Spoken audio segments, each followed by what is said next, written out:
set thy glory above the heavens, O Lord our Lord. How excellent is thy name.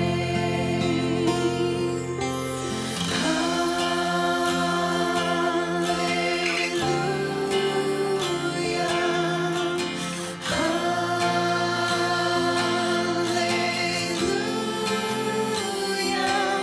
How excellent is thy name in all the earth, Lord of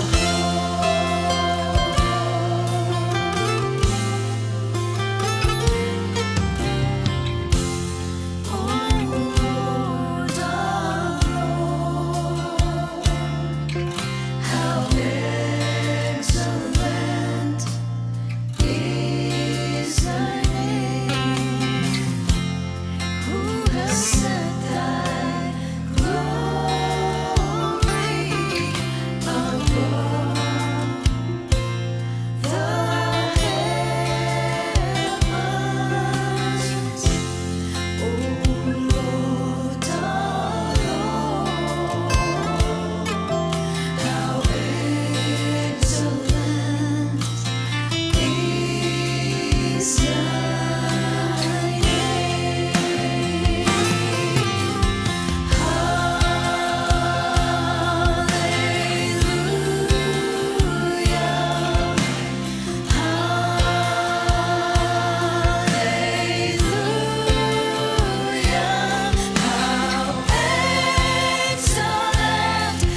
is thy name. In all the earth, Lord our Lord.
Bago po dinggin ng Lord, ang prayer natin, of course, nandun ang ating pagtitiwala. Kaya pag tayo po may tiwala sa ating Diyos, magkakaroon tayo ng puso na talagang merong kagalakan. Nang sa ganon, kapag tayo nagpupuri sa Kanya, magiging katanggap-tanggap sa ating Diyos ng Christ.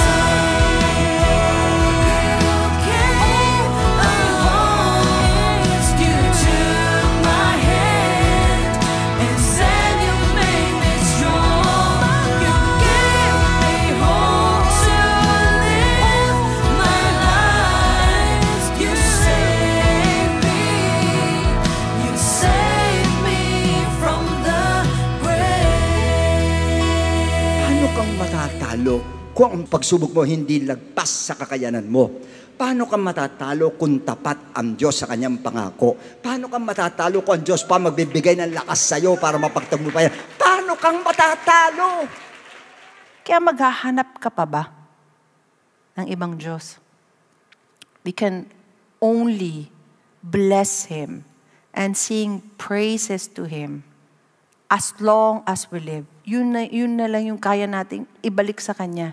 Sa lahat ng kaya niyang ibigay sa atin, sa lahat ng kung ano siya.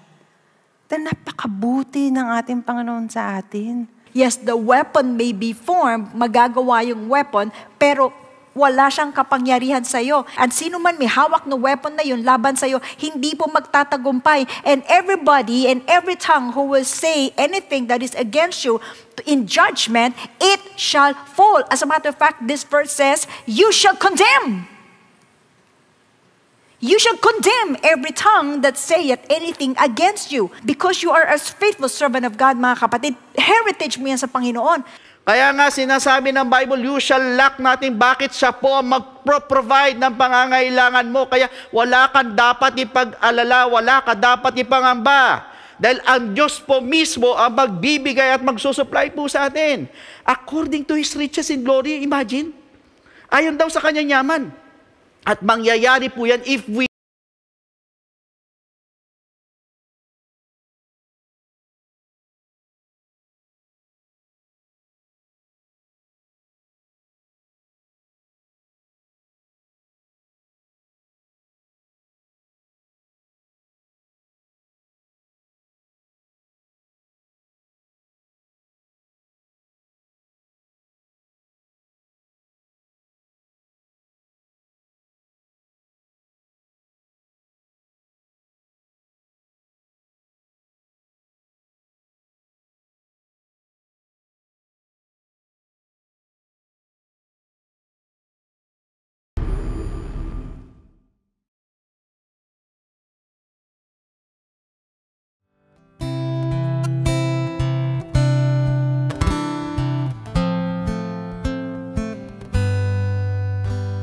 For God will make a way where there seems to be no way.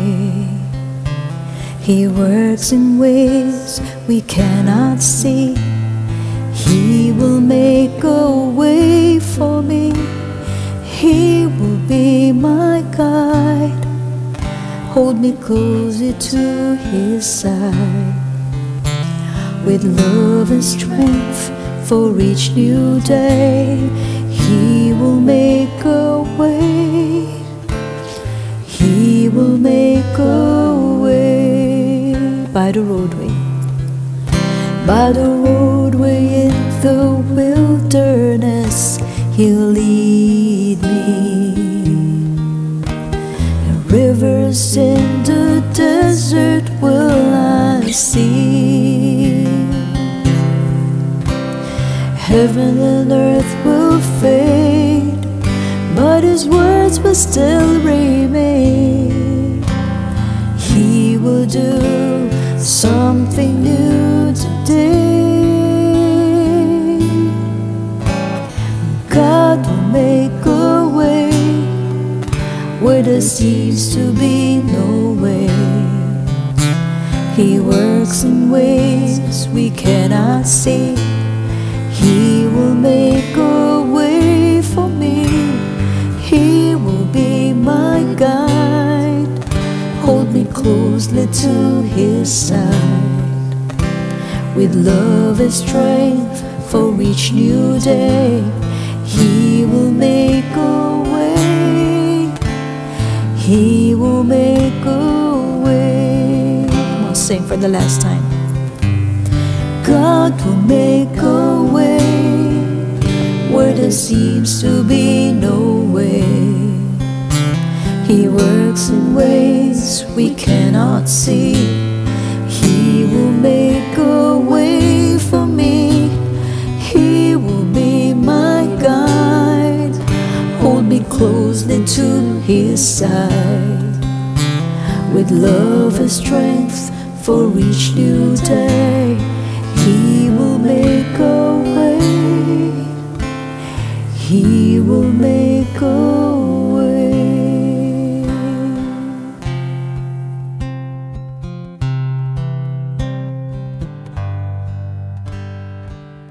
Good evening everyone. Salamat po sa Panginoon sa pagkakataon na binigay niyo po sa akin. Gayon din po sa ating beloved Bishop and Pastor Norma for allowing me to stand before you.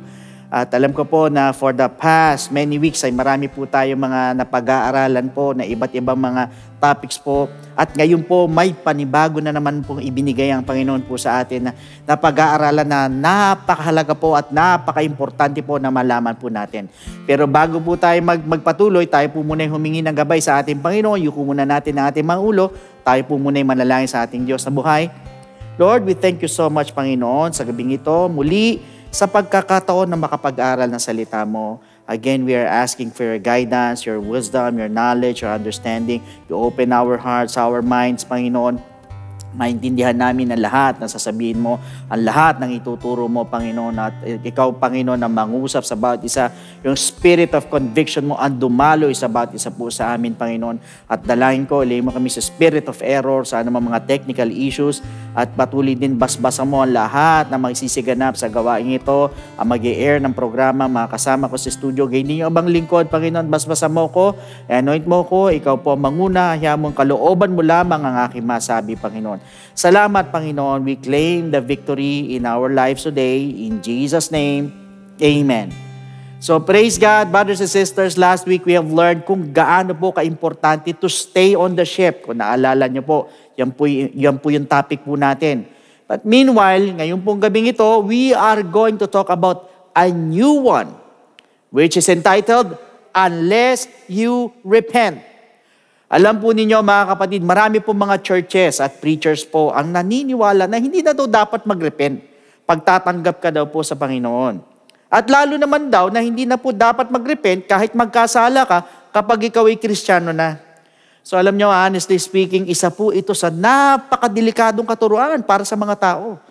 Pero ano nga po ba ang totoo? Dapat nga bang mag-repent bago tumanggap sa ating Panginoon or hindi na? At dapat nga bang mag-repent ang isang Kristiyano kung siya po'y nagkasala or hindi na dapat? So please listen to me carefully sa pagkakataon pong ito. Napakahalaga po ng ating pag-uusapan. Yan po yung pag-aaralan po natin in the biblical way. So meanwhile, one of the world's most perplexing problems is, why do men suffer? Bakit nga ba nagsasuffer ang tao? Ang sabi po na iba, ang tao daw po'y nagsasuffer because they are greater sinners. Kaya ang nagiging resulta sa ibang tao is that marami na po ang nagsasuffer because they feel that this is true. So iniisip nila na totoo. So consequently, they end up feeling all the weight of guilt and emotional problems. Ganun po nangyayari po sa kanila. So iniisip nila na yung pong kanilang suffering ay dahil po sa mga mabibigat nila na kasalanan na nagawa sa harapan ng ating Panginoon. At sila daw po'y pinarurusahan po ng Diyos. Dahil sila po'y naging matinding sinner. Meanwhile, if we are going to move forward, some shared with Jesus yung pong latest na balita sa isang horrible na massacre po. So ang ibang mga Galileans po ay nandoon sa templo, sa gitna po ng kanilang pagsamba. Nag-worship po sila. They were offering their sacrifices to God. Nang biglang ito pong si Herod had them attack. Pina-atake po sila, sinalakay po sila, at pinagpapapatay po sila sa pamamagitan ng kanyang mga sundalo. So kung mapapansin po ninyo, yung pong crowd was being harsh at gumawa po sila ng severe judgment. So sinasabi nila na kaya daw napatay yung mga Galileans because they were great sinners. Take note mga kapatid. At yung pong crowd ay rumiresponde lang po ayon po dun sa kung ano po ang tinuro ni Jesus Christ. Na ang tao daw po ay kailangan makipagpayapaan sa Diyos before it is too late. So sinasabi po nila na yung po mga Galileans were swept down upon. So katulad po na dinidescribe po ni Jesus Christ, therefore, they must have been great sinners. However, ang point po ng ating Panginoon, it was very clear in refuting their thoughts. Take note, hindi sinabi ng mga tao na yung mga nasa isip po nila or yung pong iniisip po nila. So they had only related the story. However, ang nasa isip po nila, kaya nagsuffer ng horrible death, yung mga Galileans, is because they were really great sinners. Brothers and sisters, I just want you to know that people definitely suffer not because he or she has a greater sin than others. However, once you live in sin or namuhay ka sa kasalanan, truth be told, consequences are definitely coming your way. Darating po yan. May consequences po yan. Pag ikaw ay namumuhay po sa kasalanan. That is why the Bible says in Romans chapter 6 verse 23, for the wages of sin is death. Uulitin ko, for the wages of sin is death. Ang kabayaran daw ng kasalanan ay kamatayan. But the gift of God is eternal life in Christ Jesus our Lord. Ang regalo ng ating Panginoon ay yung buhay na walang hanggan sa pamamagitan ng ating Panginoong Hesukristo. So, ibig sabihin, mga kapatid, dyan po ang kabayaran ng kasalanan, kamatayan. Pero ang regalo ng Panginoon, buhay na walang hanggan. And in Romans chapter 8 verse 6, ang sabi rin po dito, for to be carnally minded is death. Pag ang utak mo daw ay karnal, makalaman, fleshly minded ka, kamatayan. But to be spiritually minded is life and peace. So meaning, mga kapatid, once you live in sin, namuhay ka sa kasalanan, the consequences are either physical or spiritual death. Moreover, ang sabi po sa John chapter 5 verses 5 to 6, basahin po natin, now a certain man was there who had an infirmity 38 years. When Jesus saw him lying there, nakita ng ating Panginoon and knew that he already had been in that condition a long time. Matagal nang ganun na sitwasyon ng tao. He said to him, ang sabi ng Panginoon, do you want to be made well? So, after that miracle, mga kapatid, nagkita ulit ngayon sila netong lalaking na nakalakad, yung 38 years na paralitiko. So, this is what the Lord Jesus Christ said to him after na nakalakad na yung tao in John chapter 5 verse 14. Afterward, Jesus found him in the temple. Natagpuan ng ating Panginoong Jesus sa templo and said to him, see, you have been made well. Pinagaling ka na. Sin no more. Ulitin ko, sin no more. Huwag ka na magkasala ulit, lest a worse thing come upon you. So, ibig sabihin, kaya po siya nagkasakit noong una dahil sa kasalanan na nagawa niya or yung pong consequences ng nagawa niyang kasalanan.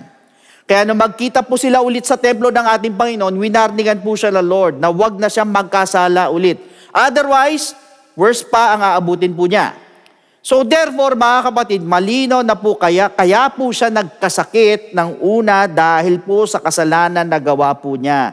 At ayon po sa ibang commentators ay sakit po sa babae ang dahilan ng kanya pong pagiging paralitiko. At sa talata pong binasa po natin, lumilitaw po na hindi po lahat ng consequences ng kasalanan ay kamatayan ang kabayaran. But one thing is for sure, take note. Once you live in sin, ay siguradong merong consequences po yan. Kaya nga po ang sabi po sa Galatians chapter 6 verse 7, do not be deceived. God is not mocked, for whatever a man sows, that he will also reap. So it is automatic na once nagtanim ka po ng masama, ng sin, masama din ang aanihin mo. Pag mabuti ang tinanim mo, mabuti din ang aanihin mo. Kaya lang po ang tanong, mga kapatid, bakit meron pong nagtatanim naman po ng mabuti pero masama po ang inaani? Kasi nga po, mga kapatid, kaya po nagkakaganon kasi inaangkin mo lang na yung dumating na masama sa'yo ay inani mo dahil sa mabuting ginawa mo. Pero ang totoo po, hindi po yung masama na yan ang aanihin mo.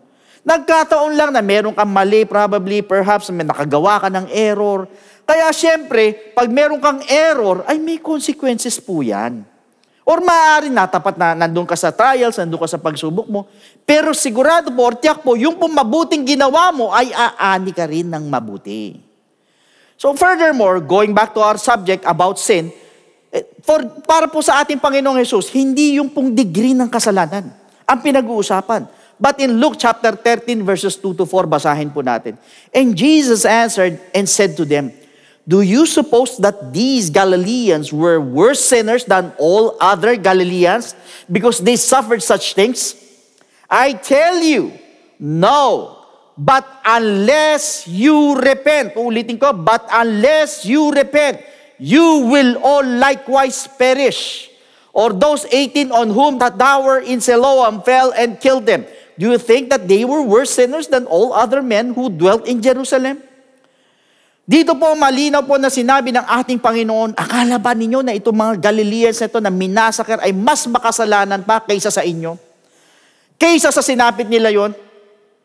Hindi.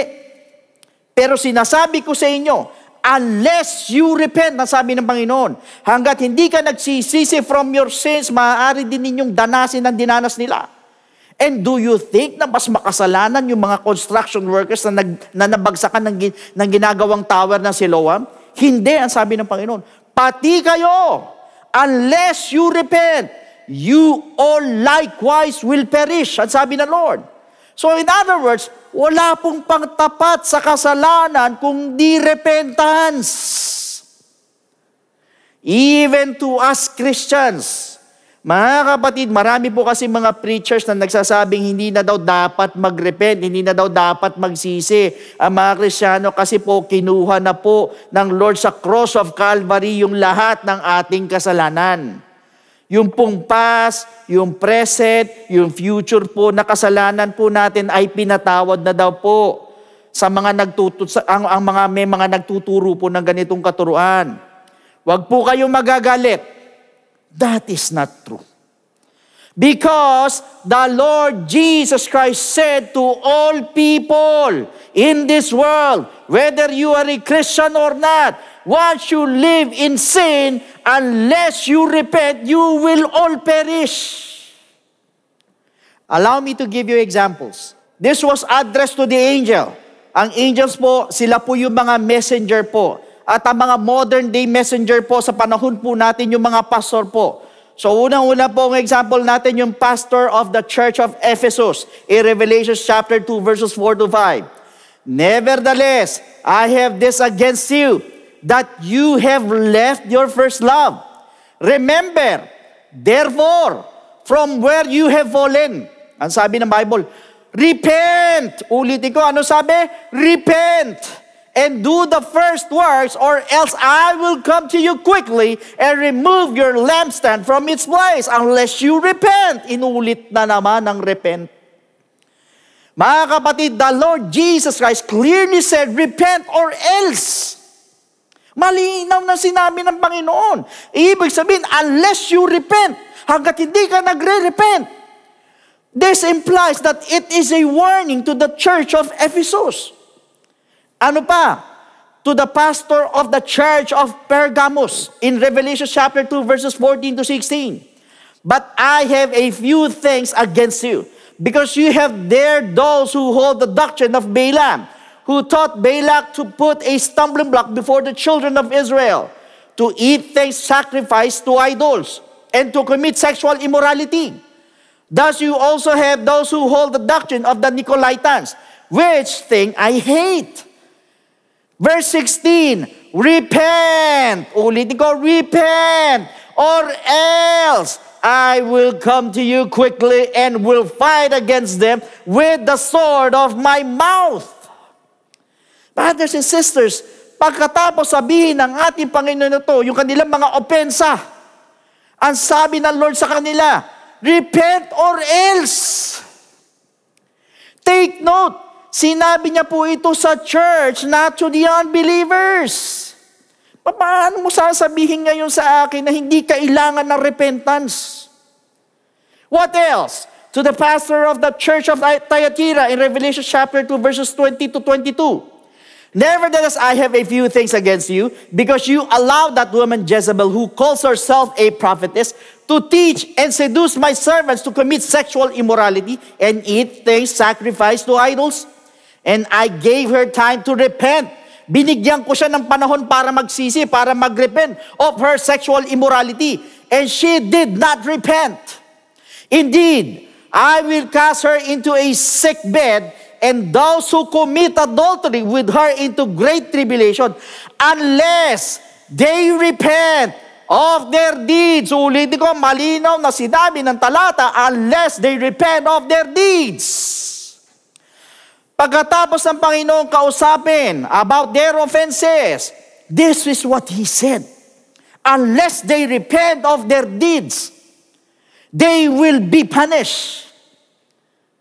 However, in Revelation chapter 2, verse 23, I will kill her children with death, and all the churches shall know that I am he who searches the minds and hearts, and I will give to each one of you according to your works. For your information, this was addressed to the church and not to unbelievers. Kaya nga po, paano mo aalisin ang repentance sa mga Kristiyano na nagkasala? Meaning, we are all subject to repent when we commit sin or else. Ano pa? To the pastor of the church of Sardis in Revelation chapter 3 verses 2 to 3. Be watchful and strengthen the things which remain that are ready to die. For I have not found your works perfect before God. Remember, therefore, how you have received and heard. Hold fast, and repent. Hold fast and repent, ang sabi. Therefore, if you will not watch, I will come upon you as a thief, and you will not know that what hour I will come upon you. When the Lord Jesus Christ saw that their works were not perfect, ang sabi ng Panginoon, hold fast and repent. Ang linaw. Sinabi ng Panginoon. So how come there are people who are teaching na hindi na kailangan ng repentance? What else? Addressed to the pastor of the church of Laodicea in Revelation chapter 3 verses 15 to 17. I know your works, that you are neither cold nor hot. I could wish you were cold or hot. So then, because you are lukewarm and neither cold nor hot, I will vomit you out of my mouth. Isusuka kita.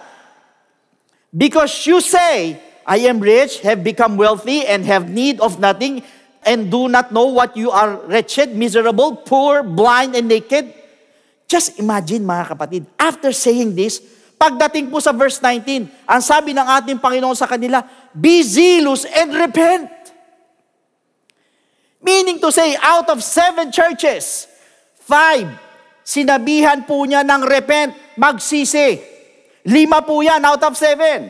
And even to all of you Christians who committed sin, who are watching and listening right now, so much more to those who are living in sin, yung namumuhay sa kasalanan, this is what the Lord Jesus Christ said, repent or else you will perish. Why? In 2 Peter chapter 2 verses 21 to 22. For it would have been better for them not to have known the way of righteousness than having known it. Mas mabuti pang hindi nila nalaman yung daan sa patungo sa righteousness kesa nalaman pa nila to turn from the holy commandment delivered to them. But it has happened to them according to the true proverb. A dog returns to his own vomit, and a sow having washed to her wallowing in the mire.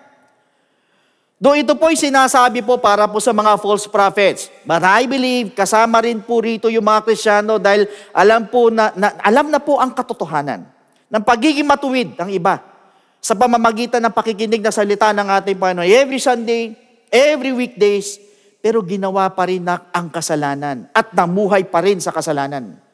So wag po kayong magagalit. Pero ang sabi po ng Panginoon, para ka raw aso na kinain yung uli yung bagay na isinuka niya. Imagine, isinuka mo, tas kinain mo ulit. Meaning, yung mga dating kasalanan na ginagawa po niya, na tinalikuran na niya, nang tanggapin niya ang ating Panginoon, ay binalikan niya ulit. Ganon po katindi ang mga Christians na nabubuhay po sa kasalanan. At isa pa, para ka rin daw baboy na nalinis na mula po sa putik, at binaliguan na pagkatapos bumalik ulit sa putikan. Imagine that, nilinis ka na. Tapos bumalik ka ulit sa putikan. Kaya please, brothers and sisters, Christians or believers, avoid and condemn sin. And the only thing you can do to be spared from judgment is repentance, which means to turn away from your sins, to take away sin from your life, to depart from sin, and most of all, to hate sin. Dapat kinamumuhian natin ang kasalanan. And that is the real repentance. Now, after this incident, mga kapatid, the Lord Jesus Christ gave a parable in Luke chapter 13, verses 6 to 9. He also spoke this parable. A certain man had a fig tree planted in his vineyard, and he came seeking fruit on it and found none. Then he said to the keeper of his vineyard, "Look, for 3 years I have come seeking fruit on this fig tree and find none. Cut it down. Why does it use up the ground?" But he answered and said to him, "Sir, let it alone this year also, until I dig around it and fertilize it. And if it bears fruit, well, but if not, after that you can cut it down." For our information, yung pong fig tree was a symbol representing the nation of Israel. But I believe we can also refer it to Christians nowadays. According po dito sa parable na binasa po natin, after finding the fig tree without fruit for 3 years, mga kapatid, hindi nagbunga. Ang sabi ng owner, to cut it down, putulin. Kasi po, it's doing nothing more than sucking up the nutrients from the soil. Kumbaga sa walang silbi, sa madalit sabi. So, nagiging sagabal lang siya, taking up room in the garden, nag-occupy lang ng space sa garden. Hindi naman namumunga, so kailangan putulin na. Pero ano sabi ng vine dresser? He begged for another year. Nagmakaawa siya, nakiusap po siya, that he will dig and dung, or fertilize it, or cultivate the soil. Kasi po, pag ito po'y namunga, the tree will remain. Pero pag hindi po namunga, it will be cut off, puputulin. So the question is this: if it refers to a Christian life, what is that fruit? Unang-una, the Bible defines it as giving thanks to His name in Hebrews chapter 13, verse 15. Therefore, by Him, let us continually offer the sacrifice of praise to God. That is the fruit of our lips, giving thanks to His name. Yun po yung unang bunga. Second, giving monetary gifts in Philippians chapter 4, verse 17. Not that I seek the gift, but I seek the fruit that abounds to your account. So, ibig sabihin, yung pong nagbibigay ng monetary gifts. Third, loving people in Galatians chapter 5, verses 22 to 23. So, this is about the fruit of the Holy Spirit. Yan po, kailangan mahalin po natin ng tao. Na pang-apat, it is winning souls in Matthew chapter 28, verse 19. Go therefore and make disciples of all the nations, baptizing them in the name of the Father, and of the Son, and of the Holy Spirit. So, kailangan po, ang bunga po is, we need to win souls. Panglima, doing works of righteousness in James chapter 3, verse 18. Now the fruit of righteousness, ubulitin ko, the fruit of righteousness is sown in peace by those who make peace. So meaning to say, once na ikaw ay na kay Kristo na, you must walk in the Spirit to produce the works of righteousness. But the question is, can the Lord find fruit on the tree of your life? Or does He walk away empty-handed each time He passes by? May matatagpo ang kayang bunga ang ating Panginoon sa buhay po natin? Or tadaan na lang siya dahil wala siya nakita, wala siyang bitbit. Brothers and sisters, I just want you to know, it is only you and God who can answer that. But always remember, bilang mga Kristiyano, we may not bear fruit unless, take note, we dig and dung. If fertilize natin, huhukayin natin, or cultivate our hearts and expose our sin. And repent, magsisi with all our hearts, with all our mind and soul. You must have a remorseful spirit para ipakita mo sa Diyos that you are really sorry for your sins. Doon sa nagawa mong kasalanan, dapat nandun yung remorseful spirit sa'yo. Dapat nakikita sa yun. At sasabihin mo sa Panginoon, Lord, have mercy on me. Patawarin mo ko, Panginoon. Burahin mo yung kasalanan ko. Alisin mo yung kasalanan ko. I'm willing to turn away from my sins.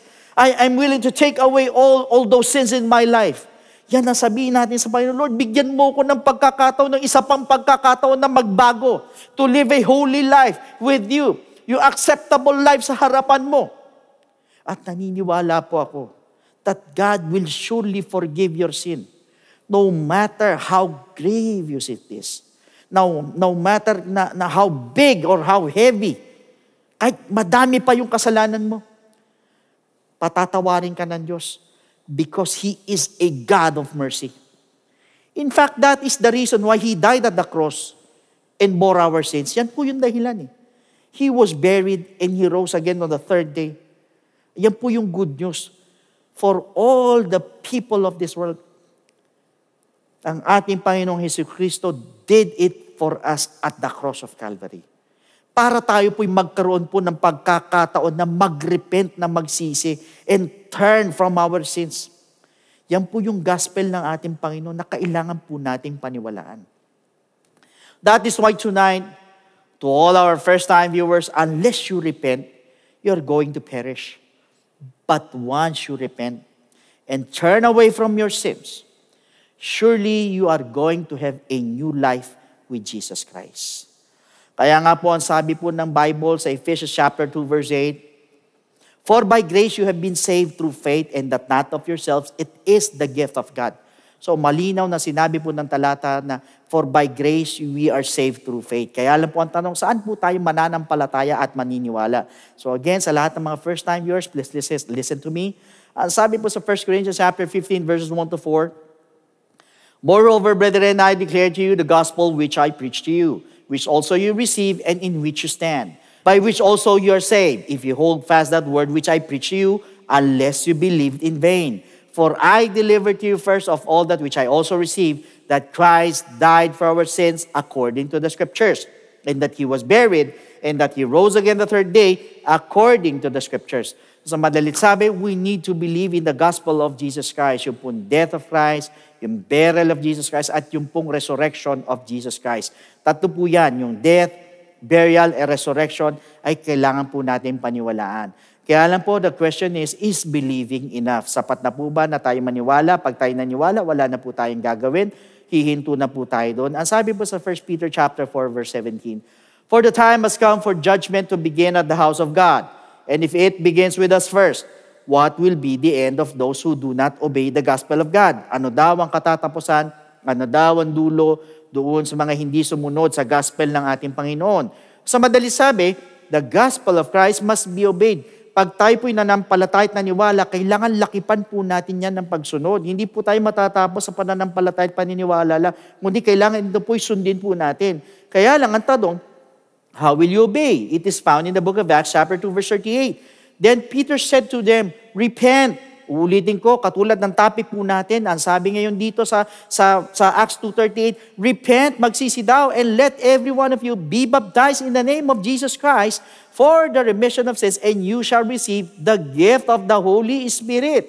Ang unang-una is repentance. Tayo po'y magsisisi po ng ating po mga kasalanan, katulad po na napakinggan po natin. Kailangan po ang repentance. At naniniwala po ako na pag tayo po'y nagrepent, humingi tayo ng tawad sa ating Panginoon, we confess our sins, nandun po yung genuine repentance sa ating po mga puso, the Lord is willing and able to forgive your sin. Bakit? Kasi po nandun yung genuine repentance. For as long as yung puso po nandun nakikita ng Panginoon na humihingi ka talaga ng tawad sa Kanya, patatawarin ka na ating Diyos na buhay. At dyan din po papasok yung pong death to sin. Yan po yung unang-unang step, we need to repent. Second, we need to be baptized in the name of Jesus Christ. Tayo po'y babautismuhan sa tubig in the name of Jesus Christ po yan. Ilulubog po tayo sa tubig in the name of Jesus Christ po yan. At ang sabi po sa Romans chapter 6 verse 4, "Therefore we were buried with Him through baptism into death." Ulitin ko, "Therefore we were buried with Him through baptism into death, that just as Christ was raised from the dead by the glory of the Father, even so we also should walk in newness of life." Sa madaling sabi, we need to be baptized in the name of Jesus Christ. Why?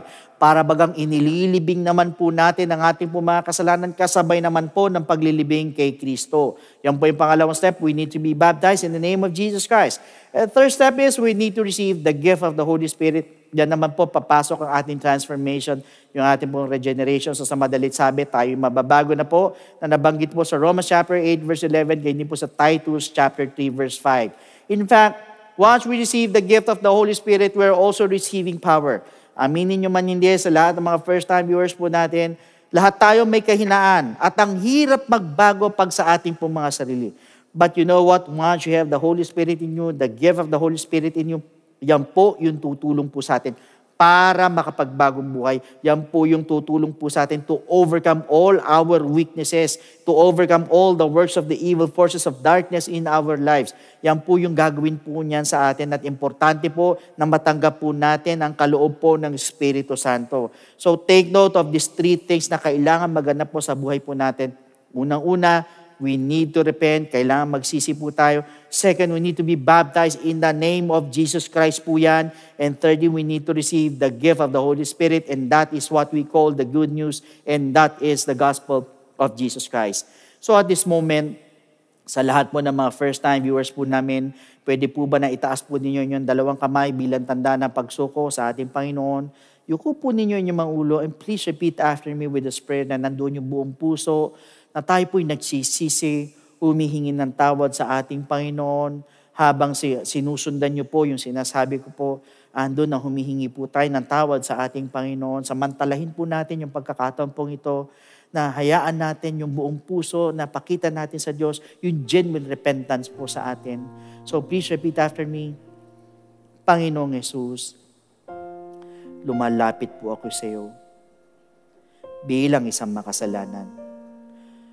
Patawarin mo po ako sa lahat ng aking mga pagkakamali at pagkukulang. Sa oras na ito, tinatanggap po kita bilang sariling tagapagligtas at tinatanggap po kita bilang Diyos ng aking buhay. Naniniwala po ako na ikaw ay namatay, ikaw ay nilibing, at sa 3 araw ay nabuhay na magmuli. Tulungan mo po ako makapagsimula ng bagong buhay at idagdag mo po ako sa iyong kaharian. Maraming salamat po sa pangalan ni Jesus. Amen. Yan po yung unang step. Para sa pangalawang step, andyan po mga telephone numbers po natin sa baba po ng mga screens po ninyo. Sa mga gusto po magpabaptize, pwede po kayong tumawag dyan para makapag-schedule po tayo ng water baptism, or otherwise, you can directly message us sa ating pong FB page. Andyan din po. Iwan kayo ng mensahe para masagot po namin to give you further instructions. So meanwhile, mga kapatid, para po sa ating pong pagtatapos, muli tayo po magpasalamat po sa ating Panginoon. Minsan pa tayo po manalangin. Lord, we thank you so much for your word, Panginoon. Ngayon po, pinakita mo po sa amin kung gaano po ka-importante, kung gaano po kahalaga ang repentance sa amin po mga buhay, Panginoon. Na nandun, Panginoon, tinuro mo po sa amin na ito po'y talagang kailangan po namin, Panginoon. O God, hindi ibig sabihin, Panginoon, na kami Kristiyano na hindi kami magsisisi pag kami nakagawa ng kasalanan, Panginoon. Salamat sa mga katuroang ito. Hayaan mong ito'y tumanim sa aming mga puso, sa aming mga isip, at maipamuhay namin ang lahat ng mga tinuturo mo, Panginoon, O God. Salamat, Panginoon, and we look forward sa susunod na linggo sa mga ituturo mo po sa amin. And Lord, I pray that you continue to bless each and every one of us all throughout the week. Maraming salamat po. We claim the victory in our lives today. In Jesus' name, amen. So once again, brothers and sisters, God bless every one of you, and to God be all the glory.